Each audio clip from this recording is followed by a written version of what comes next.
Bismillahirrahmanirrahim. Lecture number 15, Book 2, Lesson number 5 on Destroying Books, Part 1. Question and Answers. Urdu میں خلاصہ. ایک مرتبہ اخبار میں خبر چھپی تھی کہ فوجیوں کو تحائف کے طور پر استعمال شدہ کتب بھجوائی گئی تھی جن میں سے بیشتر بیکار تھی. مصنف نے اس خبر کو بنیاد بنا کر افسانوی انداز میں اپنا واقعہ پیش کیا کہ کس طرح اس کے فلیٹ میں بیکار کتابیں اکٹھی ہو گئی تھیں جنہیں طلب کرنے کی کوشش میں وہ تقریباً پھانسی کے تختے تک جا پہنچا تھا.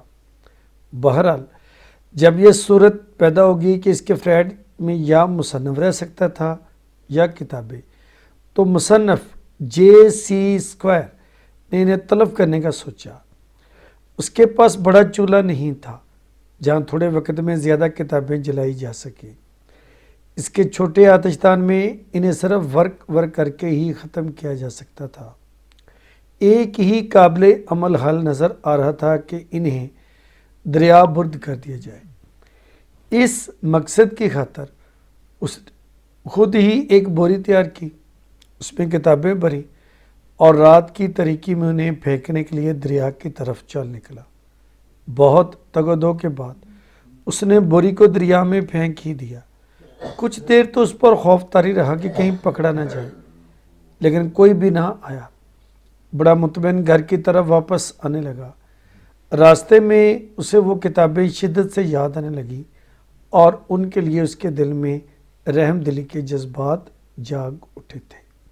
Now question and answers. Question number 1. What sort of books were presented to the troops by the British public? برطانوی عوام نے کس قسم کی کتابیں فوجیوں کو بھیجی؟ Most of the people sent ordinary books to the troops. زیادہ تر لوگوں نے عام سی کتابیں فوجیوں کو بھیجی. But some sent them very useless books. لیکن بعض نے بہت ہی ناکارہ کتابیں بھیجی. Such as 20-year-old magazines جس میں شامل تھے 20 سال پرانے رسالے، and guides to the Lake District اور لیک ڈسٹرکٹ اس میں گائیڈ شامل تھی. What was it interest of soldiers? Was it interest of soldiers that prompted their action, or was it the wish to get rid of useless books? کیا لوگوں کی سپاہیوں میں دلچسپی کی وجہ سے ایسا کام ہوا یا پھر لوگ ان بیکار کتابوں سے چھٹکارا پانا چاہتے تھے؟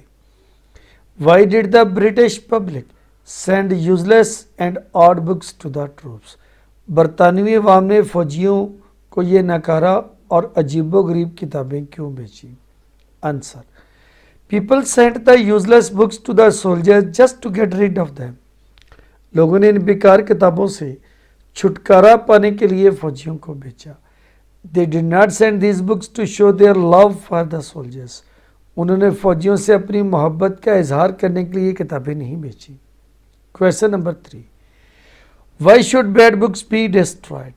فضول کتابوں کو کیوں ختم کر دینا چاہیے؟ What is the public duty about the bad books? بری کتابوں کے بارے میں عوامی فریضہ کیا ہے؟ The writer says that it is a public duty کہ یہ عوامی فرض ہے to destroy bad books کہ آپ بری بیکار کتابوں کو ختم کر دیں. It makes more room for new books. اس سے نئی کتابوں کے لیے زیادہ جگہ بنتی ہے. Question number 4. Why is it difficult to destroy books? کتابوں کو تلف کرنا مشکل کیوں ہے؟ It becomes very difficult for the people to burn books leaf by leaf or throw them away. یہ لوگوں کے لیے مشکل بن جاتا ہے کہ وہ ایک ایک صفحہ کر کے کتابوں کو جلائیں یا انہیں باہر پھینکیں. They are unable to dispose of these useless books. وہ اس قابل نہیں ہوتے کہ ناکارہ کتابوں کو تلف کر سکیں. Question number 5. Why could not the author burn the unwanted books? مصنف ناپسندیدہ کتابوں کو جلا کیوں نہ سکا؟ The writer could not burn unwanted books. مصنف ناپسندیدہ کتابوں کو جلا نہ سکا because he had no kitchen range. اس کے پاس کوئی باورچی خانے والا چولہا نہیں تھا. He could not burn them on the stove leaf by leaf. انہیں ایک ایک صفحہ کر کے چولہے پر بھی نہ جلا سکا. Question number 6. How did he decide to get rid of them. اس نے ان کتابوں سے چھٹکارا پانے کا کیا فیصلہ کیا؟ What did the writer finally decide to do with the books. مصنف نے کتابوں کے بارے میں آخر کار کیا فیصلہ کیا؟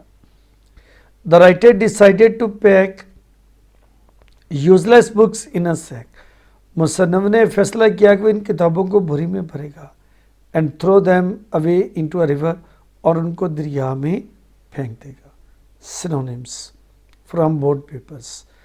پونڈرڈ غور و فکر کرنا. تھاٹ. کچن رینج آگ جلانے کی جگہ. Fireplace for cooking. Reluctant نارضامند انویلنگ. پریزنٹڈ پیش کرنا. آفرڈ. سولیٹری تنہا لونلی. اسکیفلڈ پھانسی گیلوز. رومینیشن سوچ بچار تھاٹفلنس. سولیٹری اکیلا تنہا لونلی. سسپیشیس ڈاؤٹ فل مشکوک. سسپیشیس ڈاؤٹ فل مشکوک. کنزیوم سپرد کرنا حوالے کرنا ختم کرنا. Burn up. Idioms from board papers. 71 number. On behalf of کی طرف سے. I congratulate you on behalf of all my friends.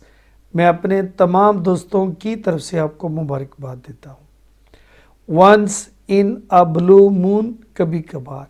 He comes to see me only once in a blue moon. وہ کبھی کبھار مجھے ملنے کے لیے آتا ہے. Once for all. قطعی طور پر. I have broken with him once for all. میں نے اس کے ساتھ قطعی طور پر تعلقات منقطع کر لیے ہیں. Out and out. مکمل طور پر. He is out and out a gentleman. وہ مکمل طور پر ایک شریف آدمی ہے. Part and parcel. اہم حصہ. Computer is a part and parcel of modern life. Computer جدید زندگی کا ایک اہم حصہ ہے. Preposition. Please abstain from smoking. مہربانی کر کے سگریٹ نوشی سے باز رہیں. ابسٹین فرام رکنا باز رہنا. She is vain of her beauty. اسے اپنی خوبصورتی پر بڑا ناز ہے. وہ بڑی مغرور ہے. وین آف مغرور ہونا. He alighted from the horse. وہ گھوڑے سے نیچے اترا. Alight from. I swear to God. میں اللہ کی قسم اٹھاتا ہوں. سویئر ٹو ہوتا ہے قسم اٹھانا.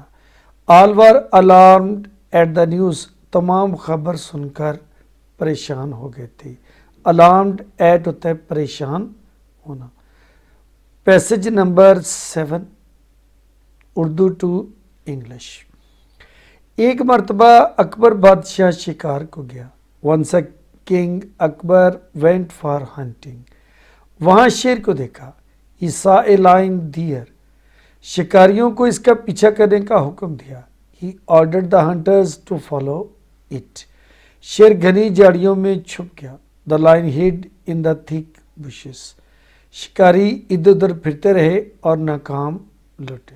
دا hunters wandered here and there and returned unsuccessful. بادشاہ گھوڑے سے اترا. King go down the horse. بندوق بھری جنگل میں داخل ہو گیا. Loaded his gun and entered the forest. کافی فاصلے پر اس نے 2 چمکتی آنکھیں دیکھی. ہی سا 2 eyes at a great distance.